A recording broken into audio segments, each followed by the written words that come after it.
할렐루야, 여러분 반갑습니다. 너로와 간인교회 성경 공부 요한계시록 오늘 6번째 시간이 되겠습니다. 저는 담임 목사 박정기 목사입니다. 먼저 기도하시고 오늘의 성경 공부를 시작하기를 원합니다. 기도하겠습니다. 살아계신 아버지 하나님, 오늘도 하나님의 귀한 말씀의 은혜의 자리로 우리를 인도하여 주시니 감사합니다. 귀한 하나님의 말씀 우리가 오늘 잘 보고 배우고 깨달아서 정말 하나님이 바라고 원하시는 기쁜 삶을 이 마지막 때에 살아갈 수 있도록 하나님 도움을 주시고 그리고 계속해서 인도하여 주옵소서. 아버지 하나님, 우리가 요한계시록을 지금 배우고 있는데 참 복잡하고 어려운 그러한 성경책이지만 그럼에도 불구하고 우리는 소망을 가지고 그 책 안에서 예수님을 만나고 예수님이 우리에게 알려주시고자 하는 것들을 깨닫기를 원합니다. 제대로 보게 하시고 성령 하나님께서 잘 가이드를 해주셔서 정말 하나님이 우리에게 주시는 뜻을 온전히 이해할 수 있는 우리 되도록 하나님 도와주옵소서. 예수님의 이름으로 기도하옵나이다. 아멘. 네, 여러분, 오늘은 6번째 시간으로 우리 지난 시간에 우리 이어서 우리 계속 보기를 원합니다. 세 번째, 예수님은 언제 오시는가? 우리가 이 내용부터 오늘 좀 다루기를 원해요. 그 성경적인 근거를 우리가 찾고 있죠. 성경적인 근거. 그러니까 과연 성경에 언제 이러한 예수님이 언제 오시냐고 이렇게 말씀을 하시는가? 이거는 굉장히 중요한 일입니다. 왜냐하면 정말 성경에 그렇게 나와 있는가 우리가 직접 관찰하고 직접 그 증거를 찾아보는 거거든요. 그러니까 여러분 조금 왔다 갔다 하면서 우리가 이렇게 성경을 보더라도 귀찮게 생각하지 마시고 성경 공부는 이렇게 성경을 찾아가면서 공부하는 거예요. 그러니까 우리 잘 따라오시길 바랍니다. 자, 예수님은 언제 오시는가? 생각지 않은 때에 온다. 누가복음 12장 40절 말씀드리겠습니다.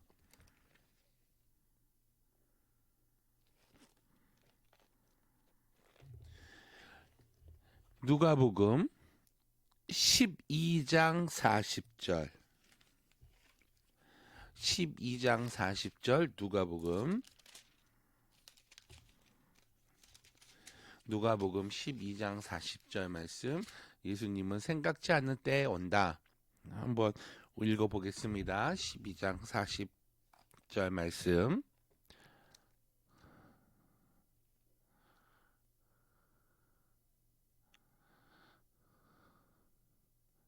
제가 가진 성경으로 116페이지예요. 그러므로 너희도 준비하고 있으라. 생각지 않은 때에 인자가 오리라. 준비하고 있으래요. 인자 예수님이 생각지 않은 때에 오신다고요. 아멘. 그 다음 그때는 아무도 모른다. 그렇게 말씀하고 계세요. 어디에서 찾아봐야죠. 자, 마가복음 13장 32절에서 33절 말씀.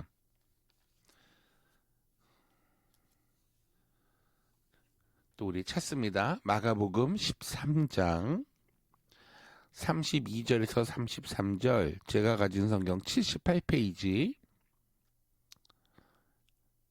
그러나 그 날과 그때는 아무도 모르나니 하늘에 있는 천사들도 아들도 모르고 아버지만 아시느니라.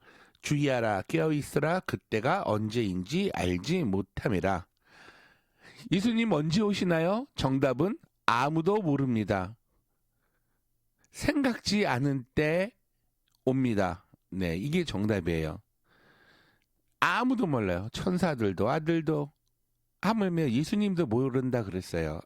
아버지 하나님만 아시기 때문에 어떻게 하라고요? 주의하고 깨어 있으라. 그때가 언제인지 알지 못함이다 이니라. 그래서 중요한 사실, 예수님 언제 오시는가에 포커스를 맞추지 말고 예수님은 반드시 오시는데 생각지 않은 때에 아무도 모르는 그때에, 언제인지 모르는 때에 예수님이 싹 오신다는 거예요. 그날과 그 시는 알지 못한다. 이게 정답이거든요. 마태복음 25장 13절 한번 보겠습니다.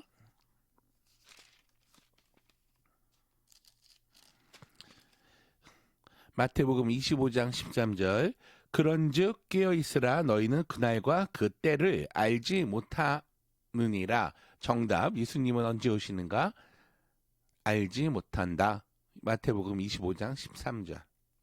정리됐죠, 여러분? 그래서 예수님 언제 오세요? 모른다가 정답입니다. 자, 예수님이 다시 오시는 방식은 어떤가? 예수님 내려오실 때, 그러니까는 언제 오실지는 모르지만 오시는 방법에 대해서는 내가 이렇게 올 것이다라고 예수님이 말씀하셨어요. 그러니까는 그것을 우리가 알고 있다가 그러한 일이 나타나면 예수님 오신다. 우리가 알아야 돼요. 그리고 나가서 기쁨으로 영접해야 돼요. 그래서 우리가 이 성경에 예수님이 말씀하신 부분을 우리가 알아놔야 됩니다. 누가복음 12장 40절 말씀 볼게요. 예수님은 어떻게 오시나? 누가복음 12장 40절 은밀히 오신다고 했거든요. 첫 번째로 은밀히 오신다.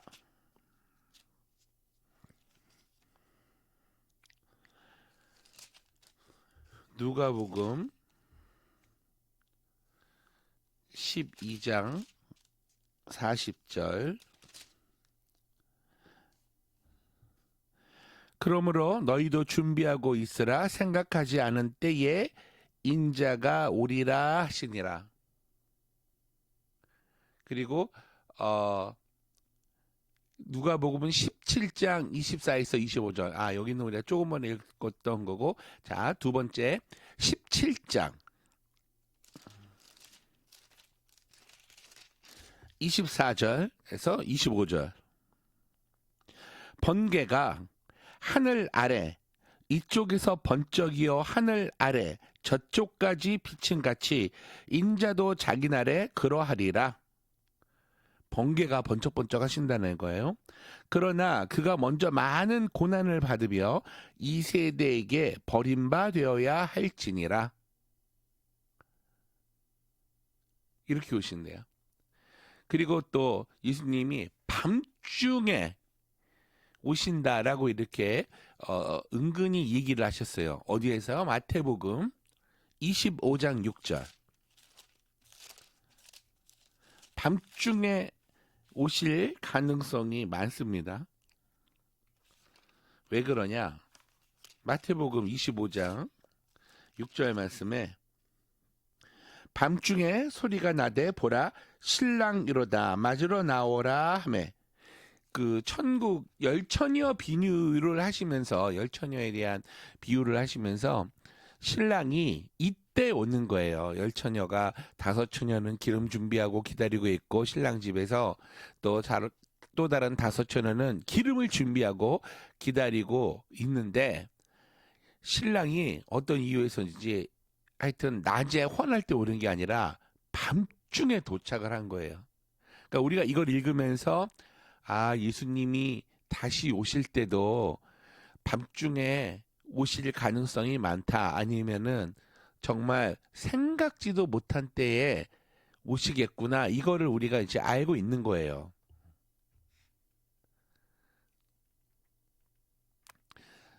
그리고 이제 요한계시록 3장 20절. 예, 3장 20절. 예수님이 오시는데 예수님이 문 밖에 서서 두드리고 음성을 들려주신다 그랬거든요. 요한계시록 3장 20절 보겠습니다.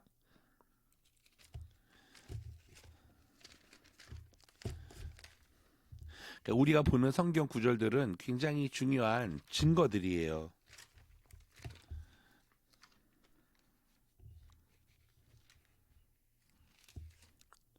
요한계시록 3장 20절 우리가 많이 외우는 성경 구절입니다.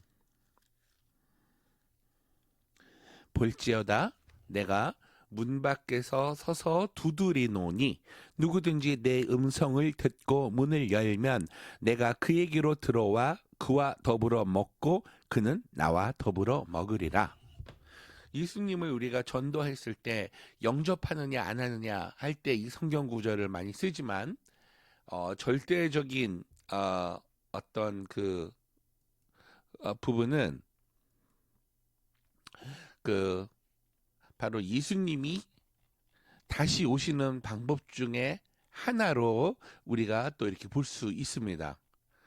어떻게 오시냐면 문 밖에 서서 문을 두드리신대요. 네. 그렇게 하고 음성을 들려주시고요. 내가 왔다. 그러니까 그 말은 뭐냐면 이번에는 오실 때 세상 사람들이 다 알게끔 하시면서 오신다는 거예요. 그래서 우리가 어떻게 이제 해야 되느냐. 어느 시에 이때가 임할는지 모르니까 회개할 거는 회개하고 똑바로 정신 차리고 예수 제대로 믿고 살아라 라고 말씀하고 계세요. 요한계시록 3장 3절. 3장 3절 옆 페이지 401페이지에 있습니다. 제가 가진 성경. 자, 읽어볼게요. 그러므로 내가 어떻게 받았으며 어떻게 들었는지 생각하고 지켜 회개하라. 만일 읽겠지 아니하면 내가 도둑같이 이르리니 어느 때에 내게 이르는지 네가 알지 못하리라. 아멘. 그래서 위에 이 네 가지 성경 구절 우리가 함께 했던 누가복음 17장 24절에서 25절, 마태복음 25장 6절, 요한계시록 3장 20절, 계시록 3장 3절 이 말씀들은 은밀하게 오신다. 누가복음 12장 40절에도 마찬가지로 생각지 않은 때 은밀하게 오신다고 예수님이 분명히 말씀하셨어요. 아멘. 그리고 이제는 그러면 두 번째는 어떻게 오시느냐. 이번에는 공개적으로 오신다. 세상 사람이 다 알도록 공개적으로 오신다. 사람들이 예수님이 오는 것을 본다고 말씀하셨어요. 마태복음 24장 30절.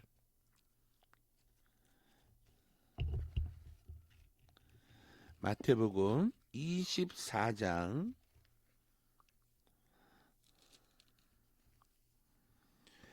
30절 말씀.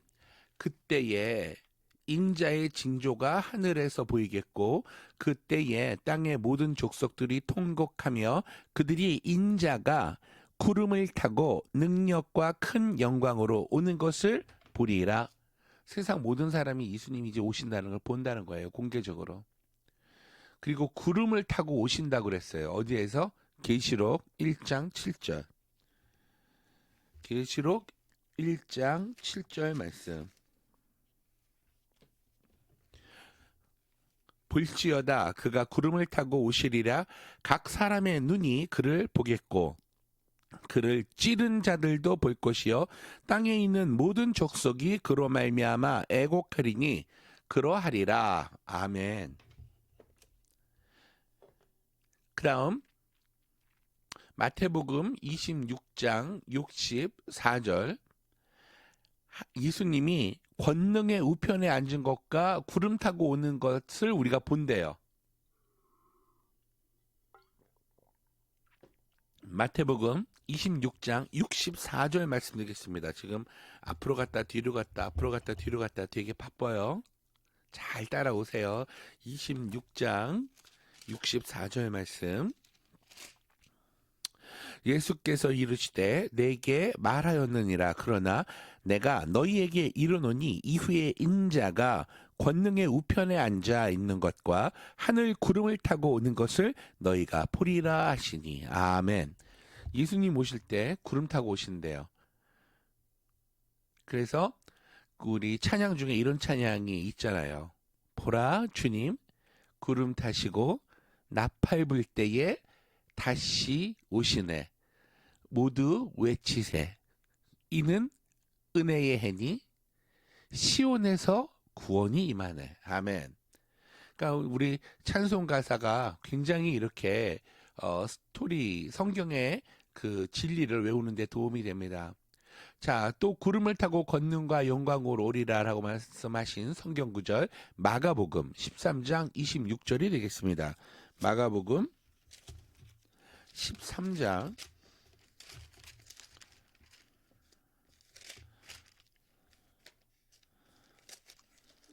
26절 13장 26절 마가복음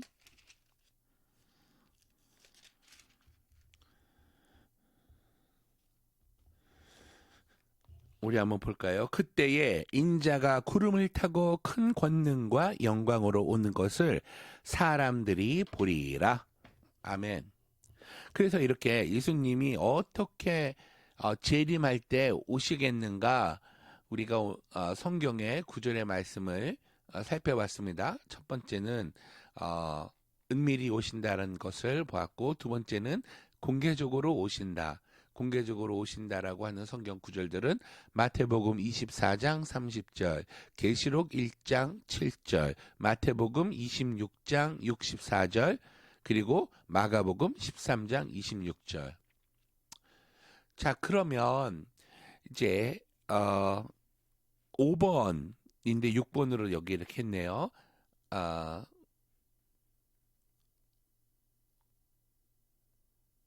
스크린에 5번이 빠졌는데 제가 그 얘기를 하고 다섯 번째 예수님이 재림하시면 어떠한 사역을 하실 것인가 그거를 살펴볼게요. 그럼 이거는 이제 제가 성경에 있는 것을 저 혼자 쭉 읽고 나가겠습니다. 예수님이 재림하시면 하실 사역 이사야서 2장 2절에서 4절 이사야 2장 2절에서 4절이 되겠습니다. 예수님이 재림하시면 하실 사역들 이사야서 2장 2절에서 4절 말일에 여호와의 전에 산이 모든 산 꼭대기에 굳게 설 것이요 모든 작은 산 위에 뛰어나리니 만방이 그리로 모여들 것이라 많은 백성이 가며 이르기를 오라 우리가 여호와의 산에 오르며 야곱의 하나님의 전에 이르자 그가 그 도로 우리에게 가르칠 것이라 우리가 그 길로 행하리라 하리니 이는 율법이 시온에서부터 나올 것이요 여호와의 말씀이 예루살렘에서부터 나올 것임이니라 그가 열방 사이에 판단하시며 많은 백성을 판결하시리니 무리가 그 칼을 쳐서 보습을 만들고 그 창을 쳐서 낫을 만들 것이며 이 나라와 저 나라가 다시는 칼을 들고 서로 치지 아니하며 다시는 전쟁을 연습지 아니하리라. 말일에 마지막 날 또 여호와의 날 예수님이 재림하는 날에 이러한 일이 있다는 것이죠. 요한복음 16장 12절에서 13절 말씀 예수님이 오셔서 무슨 일을 할 것이냐 장래를 너희에게 알려주신다고 말씀하고 계세요. 요한복음 16장 12절에서 13절 내가 아직도 너희에게 이를 것이 많으라 지금은 너희가 감당치 못하리라 그러하나 진리의 성령이 오시면 너희를 모든 진리 가운데로 인도하시리니 그가 자의로 말하지 않고 오직 듣는 것을 말하시며 장래일을 너희에게 알리시리라. 성령께서 그렇게 가르쳐 주신다는 거죠. 예수님이 오실 때도 이렇게 이 말씀이 이루어진다는 것은 믿어 의심치 않습니다. 물론 지금도 성령 하나님께서 이거 이렇게 역사하고 계시죠. 자, 마지막 날 심판하러 오리라라고 예수님이 말씀하세요. 심판하러 오신다. 요한복음 12장 47절에서 48절 말씀.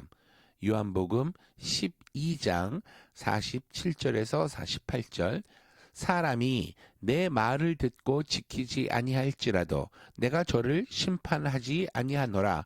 내가 온 것은 세상을 심판하려 함이 아니요 세상을 구원하려 함이로라. 나를 저버리고 내 말을 받지 아니하는 자를 심판할 이가 있으니 곧 나의 한 그 말이 마지막 날에 저를 심판하리라. 그래서 예수님이 오시는데, 예수님이 심판자로 오시는데 예수님이 심판하는 게 아니라 이미 우리에게 알려주신 성경 66권, 이 하나님의 말씀이 마지막 날에 우리를 최종 심판을 하신다는 거예요. 그렇게 살았나 안 살았나, 믿었나 안 믿었나. 무시무시한 말씀이죠. 베드로전서 4장 17절, 하나님 집에서 심판을 시작할 때가 되었다. 베드로전서 4장 17절 말씀.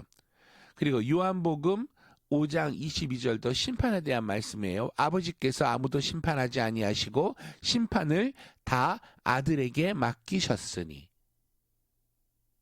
그래서 하나님 아버지께서 아들에게 심판을 맡기셨는데 아들 되신 예수님은 우리에게 성경 66권을 이미 알려주시면서, 하나님의 말씀을 알려주시면서 이 말씀이 너희를 마지막 때 심판하리라 라고 말씀하고 계십니다.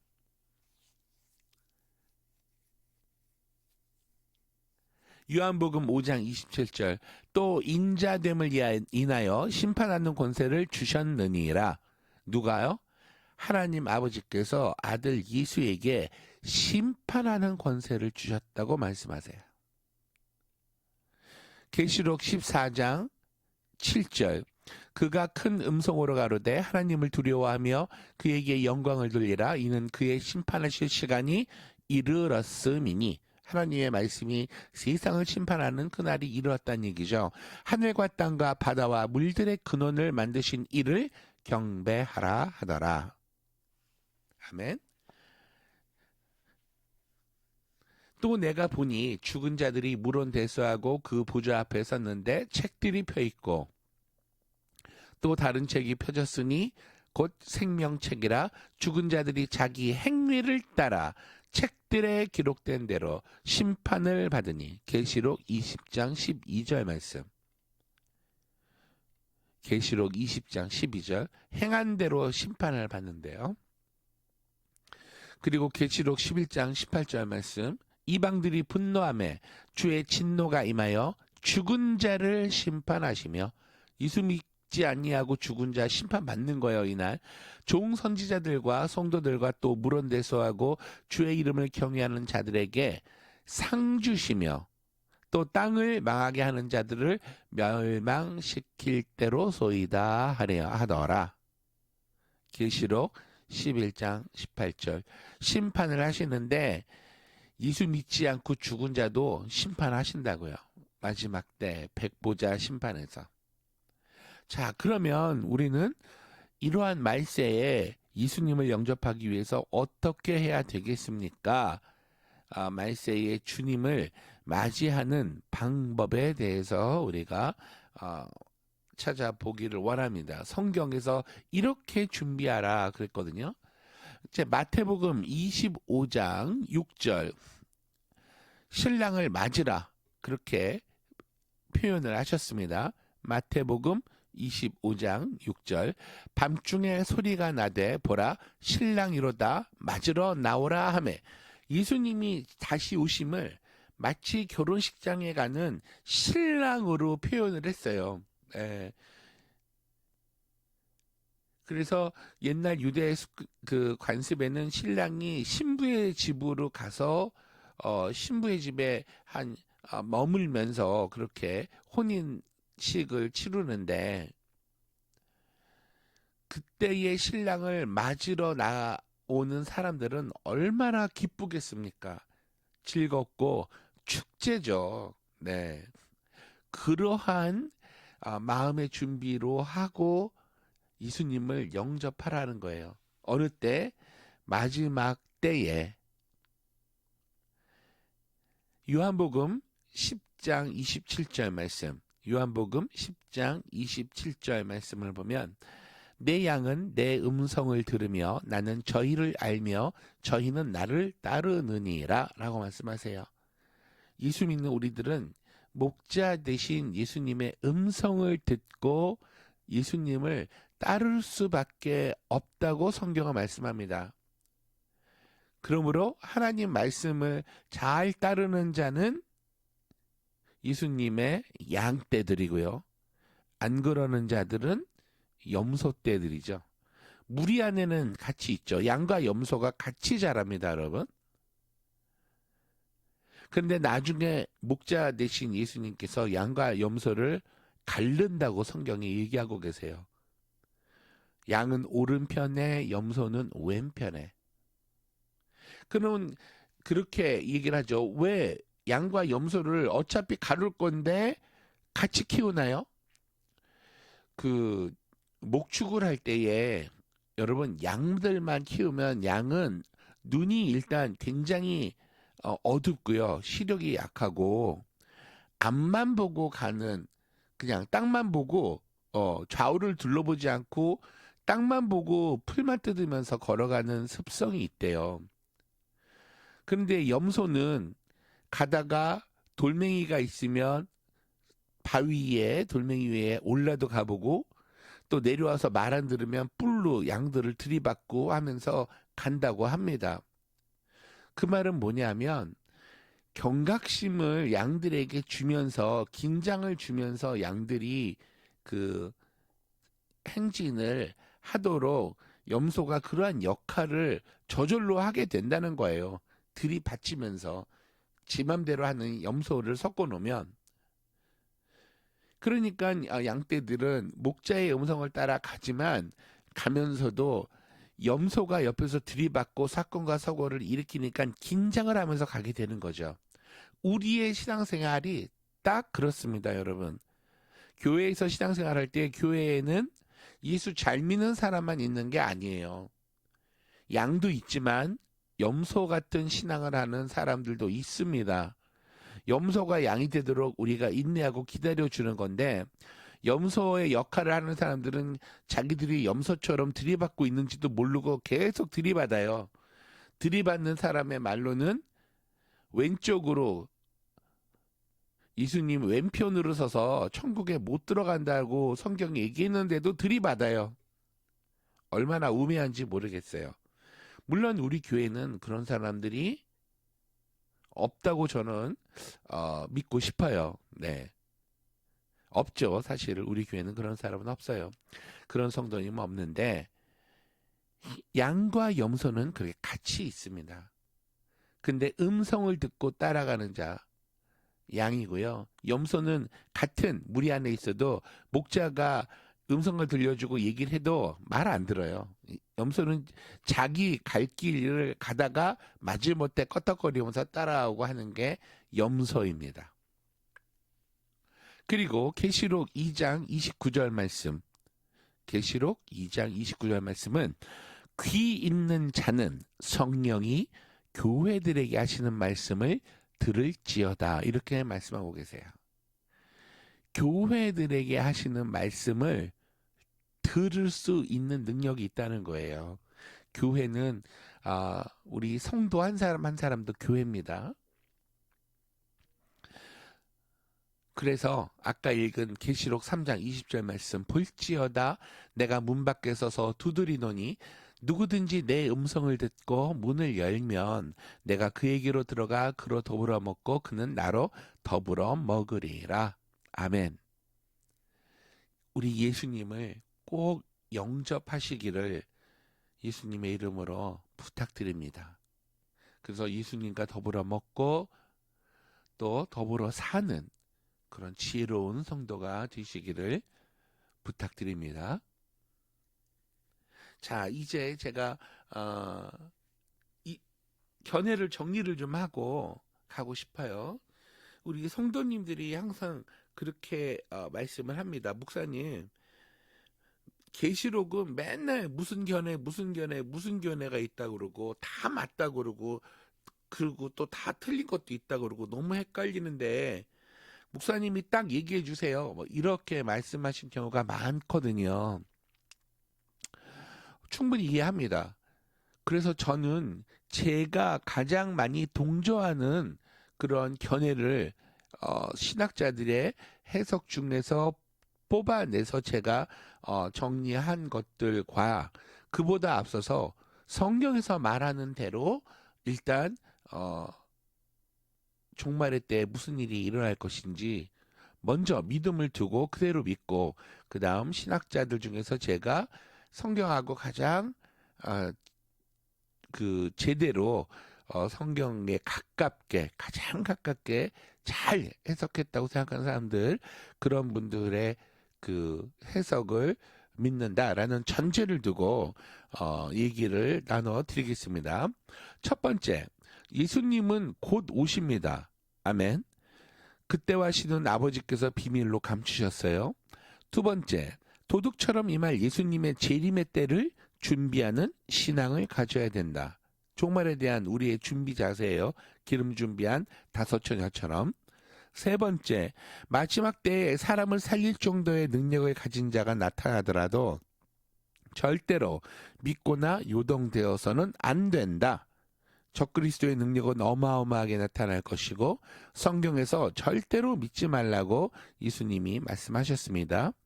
네 번째, 두려워 말고 선하신 하나님을 믿고 마지막 때를 준비하자.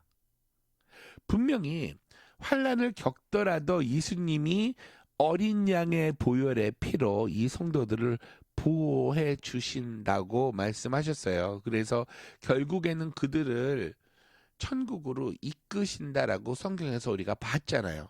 그러니까 이 네 가지 말씀 제가 정리를 한 것은 우리가 꼭 기억해야 할 네 가지라고 생각을 합니다. 이거는 성경에서 그대로 말씀하고 있는 사항들입니다.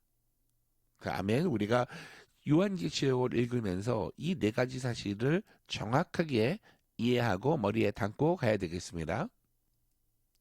자, 이제 도표를 보면서 우리가 정리를 해보기를 원합니다. 역사적 전천년설을 제가 지지한다고 말씀을 드렸어요. 천지 그림을 보면서 가겠습니다. 천지가 창조되었죠. 구약시대 성경 39권의 시대가 지났고 예수님이 이 땅에 오셨습니다. 죽으시고 부활 승천하셔서 그리스도의 그 성육신과 함께 이제 부활하셨고 지금 하나님의 보좌 우편에 앉아서 지금 우리를 성령을 보혜사 성령을 보내주셔서 우리를 지키시고 보호하시고 인도하시고 우리를 도와주고 계시죠. 교회 시대에 신약 시대의 교회들 이후로 지금까지 저와 여러분이 살고 있는데 이제 조심스럽게 여기서 저는 전 3년 반, 이 7년 대환란 시대에 전 3년 반 시대로 들어왔다라고 저는 느껴집니다. 교회도 환란에 동참하는 그 환란 시대가 2020년도 지금 우리가 이 7년 환란 시대에 어디쯤에는 와 있는데 특별히 그 중에서도 요 3년 반 요 시기 어디쯤인가 와 있다고 생각을 하는 거예요. 그리고 이스라엘에서 제3성전을 건설할 세울 준비가 다 되어 있고 성전 그릇이나 그런 각종 준비물들이 다 준비되었다는 이런 소식도 들리고 있고 그리고 영적인 기근 뿐만이 아니라 재앙과 지진과 가뭄과 전쟁이 슬슬 소문의 소문을 따르고 있는 것을 볼 때에 환란의 시대에 들어온 것 같다라고 느끼는 겁니다. 그러면 이제 급심한 핍박기가 곧 오겠죠. 그리고 그리스도의 재림이 있을 것입니다. 그래서 그리스도께서 재림하시는 그때에 아마겟돈 전쟁이 일어나서 큰 전쟁이 일어나고 천년 왕국이 예수님에 의해서 이루어진 다음에 사탄은 무저갱이라는 데에 천년을 갇혀 있다가 잠깐 풀리면서 곡과 마곡의 전쟁이 있는데 그 전쟁이 있고 난 다음에 영원한 심판으로 사탄은 결박이 되고 불못으로 빠지고 예수님께서 그때의 백보자 심판을 하십니다. 그래서 예수님 말씀 잘 들은 사람들은 양떼와 같은 사람들로 예수님 오른편으로 갈라서 천국으로 들어가게 하시고, 신앙은 가졌으나 거짓 의로운 생활을 했던 사람들, 또 예수 안 믿은 사람들은 왼쪽으로 갈라서서 불신자로서는 영원한 지옥에 간다. 그래서 요 도표가 저는 가장 마음에 들고, 저는 이렇게 해석한 신학자들이 가장 잘 해석했다고 생각을 합니다. 제 개인의 의견입니다. 그렇게 생각을 한다는 게. 근데 제가 말씀드렸잖아요. 나머지 네 가지 그 전천전설에 대한 해석들도 나름의 성경의 근거를 가지고 해석한 부분이 있기 때문에 그거를 따른다고 해서 당신 이단이야 라고 말을 못한다고 말씀드렸죠. 제 친구 중에 신학을 같이 한 목사님 중에, 친구 목사님 중에 저랑 하여튼 신학은 같이 했는데 대학원도 대학원만 따로 공부하고 박사 공부도 같이 하고, 이분은 그렇게 저랑 같이 공부를 했는데도 무천년설을 믿는 거예요. 그러니까는 굉장히 논쟁을 많이 했습니다. 신학생 때 논쟁 많이 하죠. 우리 같은 신학하는 사람들이기 때문에 성도님들하고야 그런 건 못하지만 신학생, 우리 전도사들, 목사들 우리끼리는 논쟁을 합니다. 내가 생각하는 이 주장이 맞다. 그러니까 저는 역사적 전천연설 이것을 가지고 얘기를 하는데 그 친구 목사님은 무천년설이라는 거예요. 그러니까 끝까지 고집을 안 꺾죠. 그러니까 근데 내가 그분 보고 그래서 당신은 이단이야 이렇게 말을 못합니다. 네. 신학을 20년 넘게 같이 공부했는데 달라요. 이거는 두 번째 예가 있어요. 저를 가르친, 대학원 때 저를 가르치신 분이 박사 공부를 같이 한 동기 미국 목사님이세요.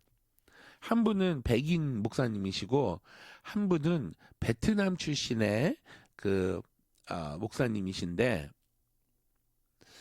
두 분이 같이 클래스메이트였어요. 같은 반에서 박사 공부를 하면서 한 분은 구약을 전공을 했고 한 분은 신약을 전공을 했습니다.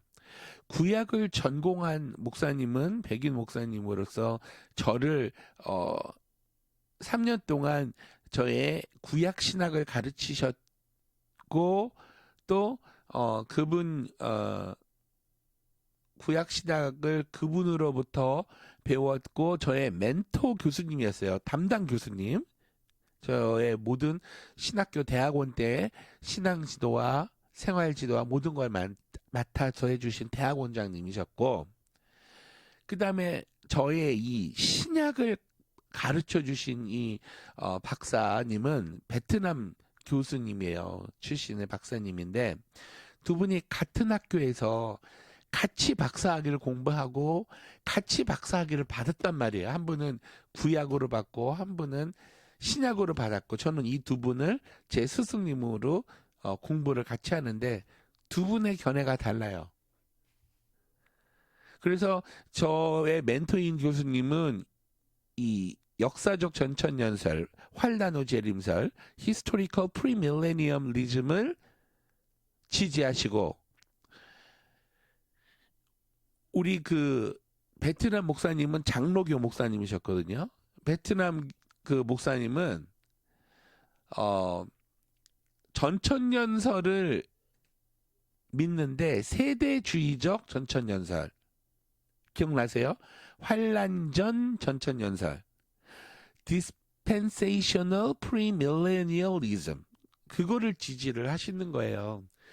두 분이 박사학위 공부한 때부터 몇십 년 동안 항상 두 분은 웃으면서 논쟁을 하는 게 그거예요. 그 저를 가르치신 백인 목사님은 성경적인 근거를 대봐라. 역사적 전천연설이 맞지 않느냐. 세대주의적 전천연설에 성경적 근거를 대봐라. 그렇게 이제 얘기를 하거든요.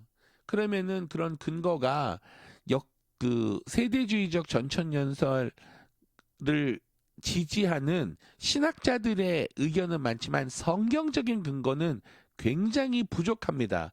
이 역사적 전천연설에 비해서. 그러면서 이제 두 분이 막 논쟁을 하다가 마지막에는 베트남 목사님이 뭐라고 얘기하시냐면,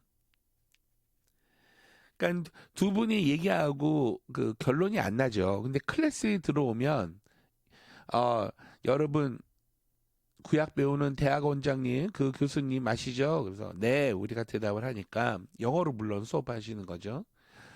나는 그 교수님 만나면 그 친구인데 그 교수님을 만나면 나는 항상 이렇게 얘기합니다. 나는 환란 오기 전에 미리 휴거 받아서 하늘나라 있을 공중에 떠 있을 테니까 친구인 너는 밑에서 살면서 환란 다 겪고 고통 당하고 그리고 나중에 천년왕국 되기 전에 만나자. 그렇게 농담 삼아 얘기하는 거예요.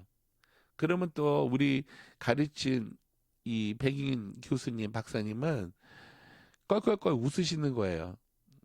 그러면서 그래 그럼 너 먼저 올라가 있어라. 나는 환란을 겪은 뒤에 너를 만나지. 그러면서 그럼에도 불구하고 성경은 네가 말하는 거 그 세대주의적 전천연설을 지지하지는 않아. 이러고 맨날 싸우셨거든요. 그러면서 또 그분 베트남 목사님 클래스가 끝나고 이제 우리 이 백인 목사님 구약 이 시간에 이제 클래스가 들어오면 혹시 좀 전에 내 친구가 와서 이런 얘기 이런 강의하지 않았니? 세대주의적 전천연설이 맞다고? 그러면은 학생들은 그 얘기 했습니다.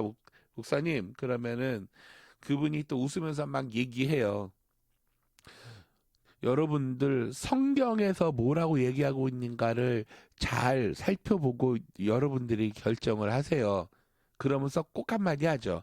내가 성경을 여태까지 수십 년 읽었지만 dispensational premillennialism을 그 세대주의적 전천연설을 지지하는 성경 구절은 나는 도저히 찾아봐도 클리어하게 지지하는 걸 못 찾아봤다.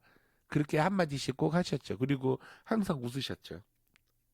그러니까 이것은 여러분 개인적인 어떤 그런 믿음을 얻다가 두느냐의 문제기도 한데 제가 부탁드리고 싶은 것은 여러분 성경에서 얘기하고 있는 거는 환란 후 재림설이 더 많다는 거죠. 그러니까 우리가 준비는 환란 후에 예수님이 오신다라고 생각을 하고 준비하고 있다가 예수님이 만약에 먼저 오셨어요. 그러면 할렐루야잖아요. 왜냐하면 환란을 준비하고 있다가 예수님이 와서 우리를 싹 데리고 가신다면 얼마나 감사해요. 그런데 역사적 전천연설이 아니라 세대주의적 전천연설을 믿고 우리 성도들은 환란 받기 전에 들림 받을 거니까는 우리는 그거 준비 안 하고 살아도 돼 하고 살다가 예수님이 안 오시면요. 그리고 환란이 시작이 되면요. 그럼 여러분 어떻게 하실 거예요?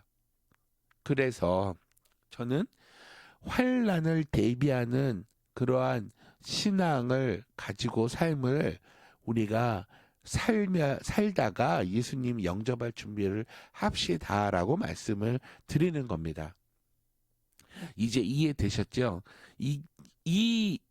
그 결론에 도달하기 위해서 앞에 이 여러 시간을 우리가 투자해서 지금까지 공부해 왔던 거예요.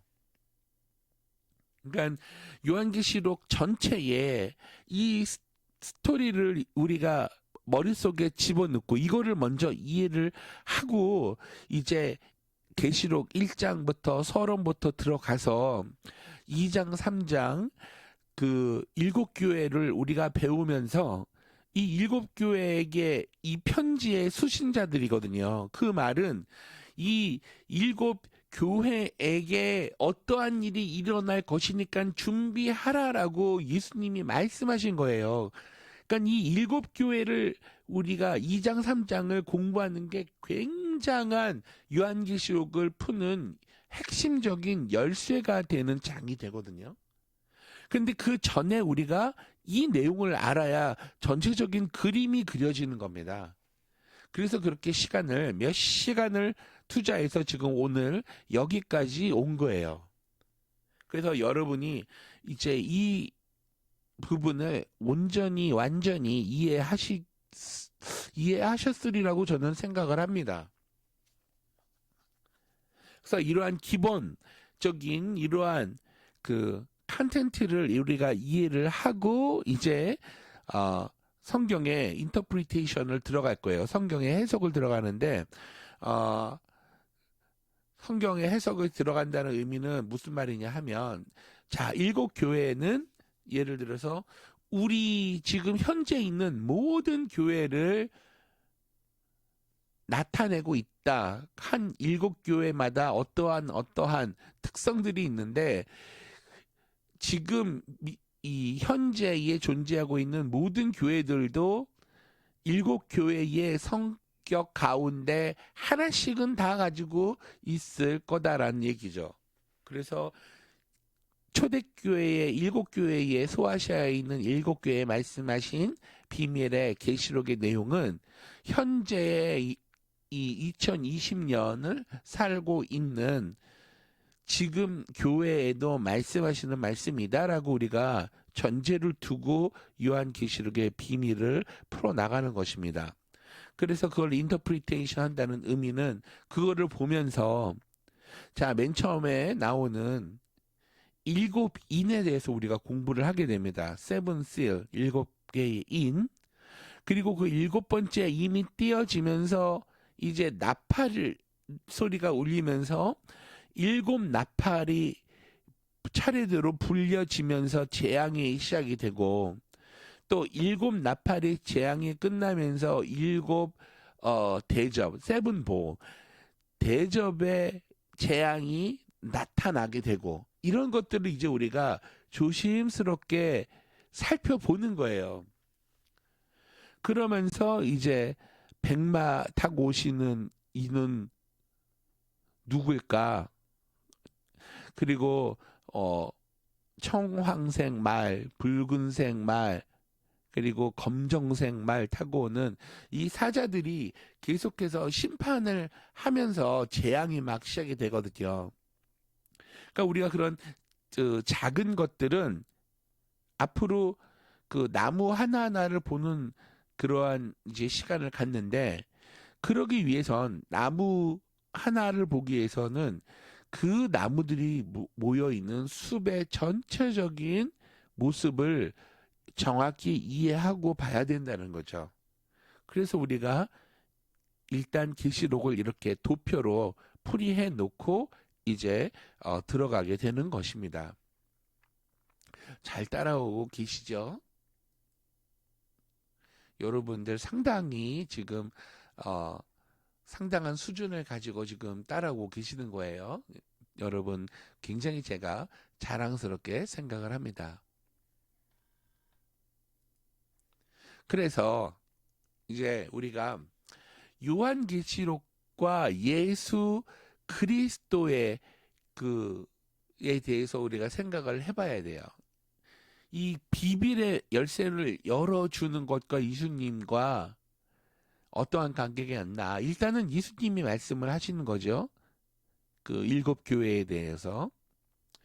그래서 우리는 이 요한계시록을 통해서 삼위일체이신 하나님 그리고 곧 예수 그리스도를 만나게 됩니다. 그것은 특히 세상을 심판하실 모든 권세를 받으신 놀라우신 부활의 그리스도의 재림에서 더 분명하게 나타납니다. 재림으로 오시는 그분은 예수 그리스도시고요. 충성된 증인이시고 죽은 자 가운데서 먼저 나신 자며 땅의 임금들의 머리시고 처음과 나중 되시며 산자 하나님의 아들이시고 거룩하고 진실한 자, 산자고 하나님의 아들, 그리고 거룩하고 진실하신 자, 그리고 아멘이시고 충성되고 참된 증인이시며 창조의 근본이 되시는 분이시고 유대 지파의 사자시고 다윗의 뿌리고 어린 양이고 충신과 진실이고 하나님의 말씀이며 만왕의 왕이요 만주의 주시며 알파와 오메가며 광명한 새벽별이고 주 예수 그리스도이십니다. 제가 지금 예수님이 누구다라고 정의한 계시록에 표현된 것을 말씀드렸어요. 그래서 1장 1절에 보면 요한계시록 주님으로부터 나왔으며 계시록이 그분을 중심으로 하기 때문에 참으로 예수 그리스도의 계시이다라고 성경이 말씀하십니다. 그래서 본서는 예수님의 영광과 지혜와 능력 1장에 나와 있죠. 그것으로 시작해서 그분을 전 교회 위에 2장에서 3장에 나오는 아시아의 7교회를 통해서 대표되어지는 모든 교회 위에 권세를 가지신 분으로 묘사하고 있습니다. 요한계시록이요. 그분은 죽임을 당하시고 심판의 책을 펴시고 그 인을 떼기에 합당하신 어린 양이십니다. 5장에 나와 있어요.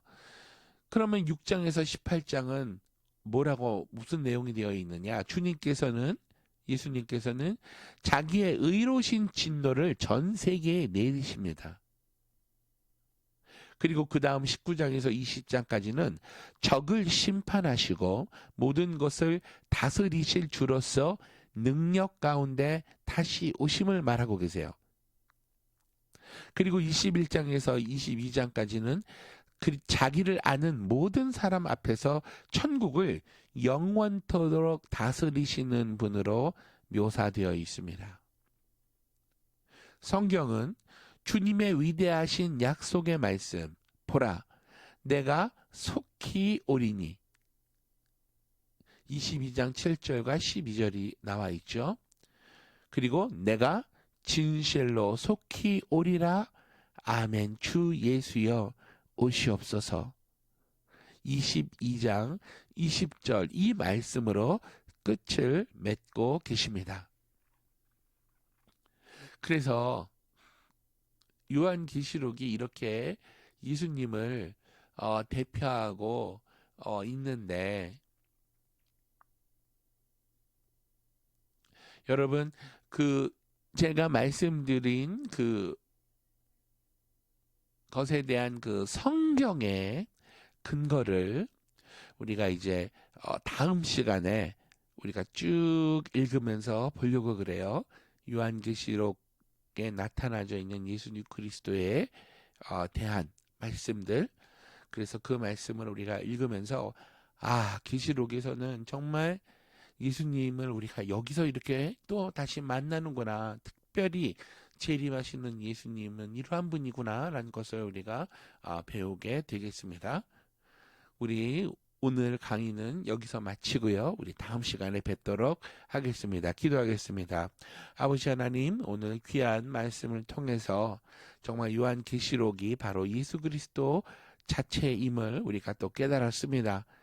그리고 또 이 1장부터 22장까지 나와 있는 그러한 요한계시록의 그 구조를 우리가 도표로 이해를 하면서 정말로 한눈에 우리가 이 성경을 보았는데, 아버지 하나님, 이제 시작이라 생각을 합니다. 이 비밀의 문, 이 책을 우리가 계속해서 열어갈 때에 성령께서 깊은 통찰력과 지혜로 우리에게 깨우쳐 주시고 도와주시고 알려주옵소서. 우리 또 다음 시간 만날 때까지 하루를 열심히 살아가는 우리 모든 성도들 될 수 있도록 도와주시고, 이 공부를 끝까지 잘할 수 있도록 하나님께서 인도하여 주옵소서. 예수님의 이름으로 기도하옵나이다. 아멘. 네, 여러분 다음 시간에 뵙겠습니다.